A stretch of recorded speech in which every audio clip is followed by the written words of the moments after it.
All right, in today's video, I want to talk a little bit about Kawhi Leonard's legacy. And also at the very end, we'll talk a little bit more about the Clippers. Are they cursed? These are some thoughts that are going through my mind right now. I don't know if anybody is watching or listening to, I should say, the podcast by Pablo Torre. He's been doing a mini-series investigation on the Clippers and the circumvention of the salary cap and how they recruited Kawhi Leonard. And so I want to kind of hit on that at the end. That's kind of like driving my thought process in this question. But I'm not sure how much it plays a role in it.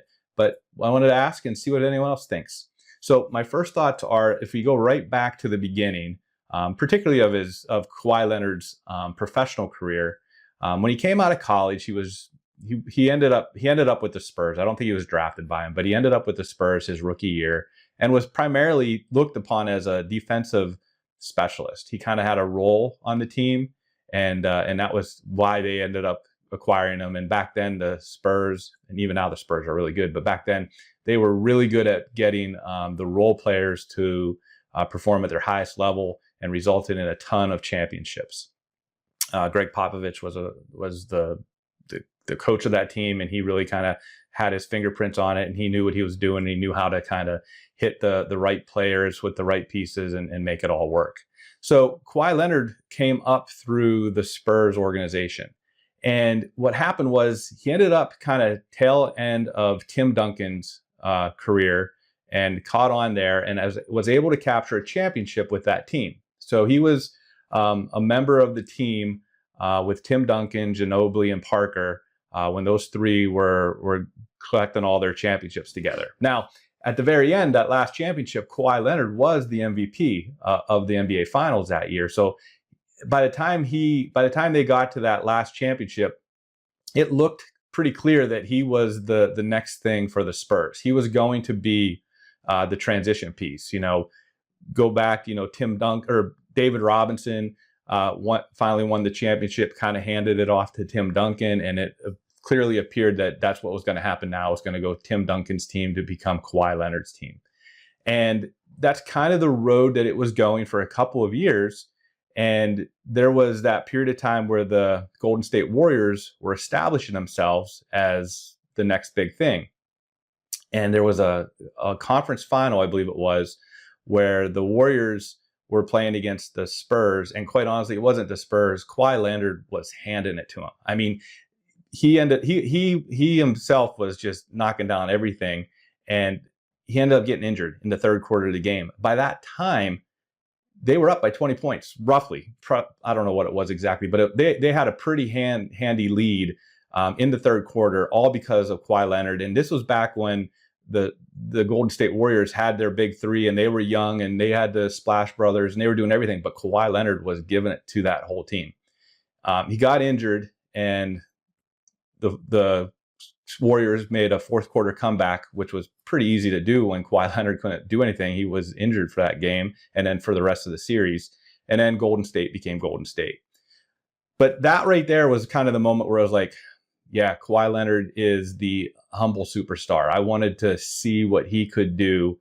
He was never really look at me type of player. It was more like quiet, humble. I'm going to go play basketball. I'm going to do my thing, and I'll just let everybody else make their own decisions. And I really gravitated to that. I thought that was awesome. I think I even remember telling my son, that's the jersey you want. That's the player you want to emulate. He was, when they needed him to play defense early in his career, he was willing to do that. At this point, he was playing both ways. He still does. But he was able to step up his offensive game, and he was the guy. Unfortunately, the injuries really kind of hit him hard. I'm not even sure if from this time forward for the next couple of years, there was an unhealthy relationship between him and the Spurs. And the term load management came out shortly after all this happened. I'm not sure if Kawhi Leonard is the preemptive factor of what became load management in the NBA or not.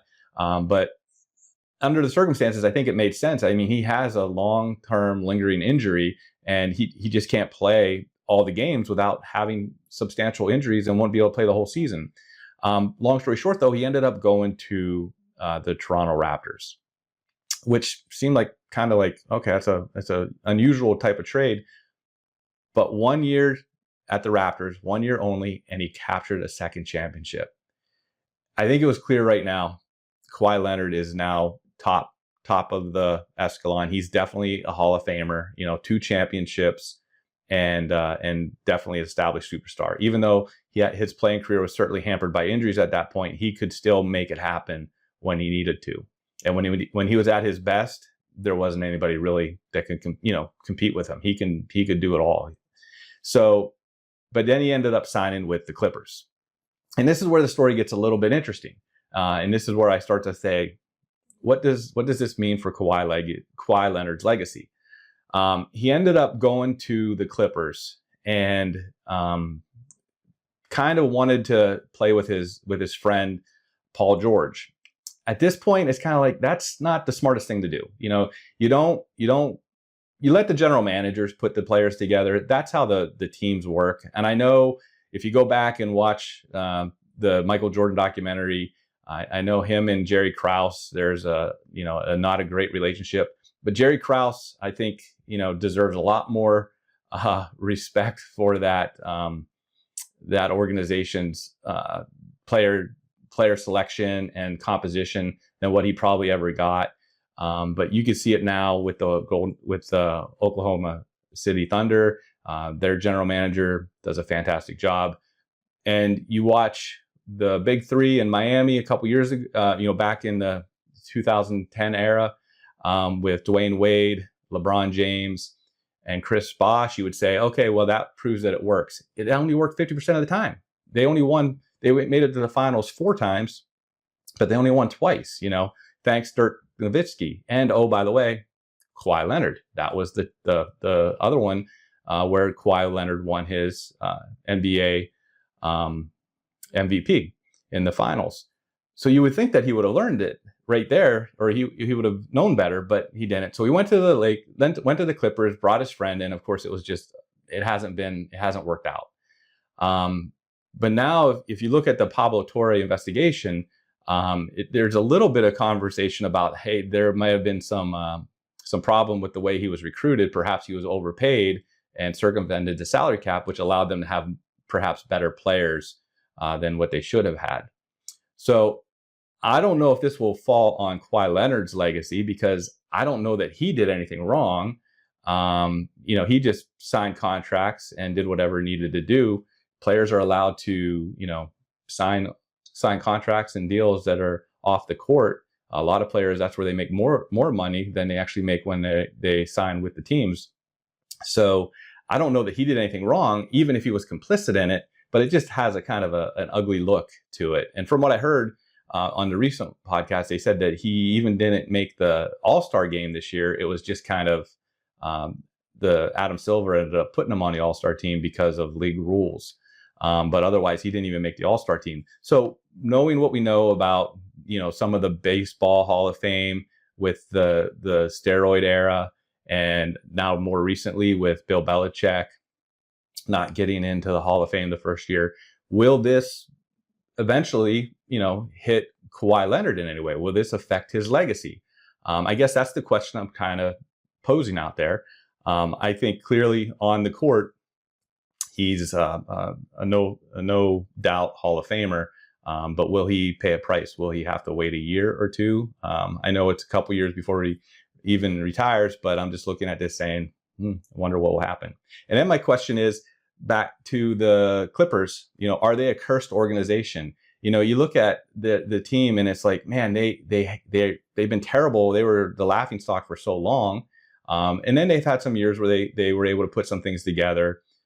Most recently, now they have an owner and they're willing to spend money and they're willing to do things. Even before that, though, there was a period of time where Chris Paul was going to sign with the Lakers, and the NBA refused it. And so instead of Chris Paul going to the Lakers, he ended up going to the Clippers.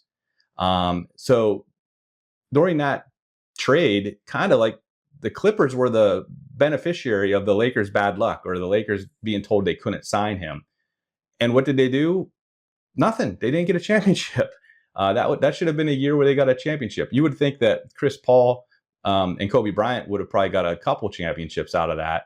But I honestly, the Lakers got championships and the Clippers didn't. Now you're looking at this whole other thing that's happening, and you're wondering, even with all this happening, will the Clippers still not get a championship? The Lakers are sitting here with Luka Doncic now. Looks like they're set perhaps to go forward going for the next couple of years and maybe make some runs if they could build a team around him. And the Clippers may be back in the rebuilding phase shortly. I say all that, and then I kind of want to put it out there that this might be the year, if the Clippers are truly cursed, that they might end up winning the championship, because this could be the year where they end up winning the championship. And in hindsight, there may be an investigation that comes out that may prove Pablo Torre's, his report of investigation to be true. And if that happens, they may have to go back and pull the championship away, which would truly be the cursed of the cursed, where the Clippers finally break through, they finally win a championship, and then it ends up having to get removed because of off the court shenanigans. So that's my question today. What's Kawhi Leonard's legacy? What do you think Kawhi Leonard's legacy will be? I don't know if you followed any of this stuff with Pablo Torre or not. If you think it's true or if you think that it's false. And what do you think about the Clippers? Are they a cursed organization? Will they ever win a championship? Let me know.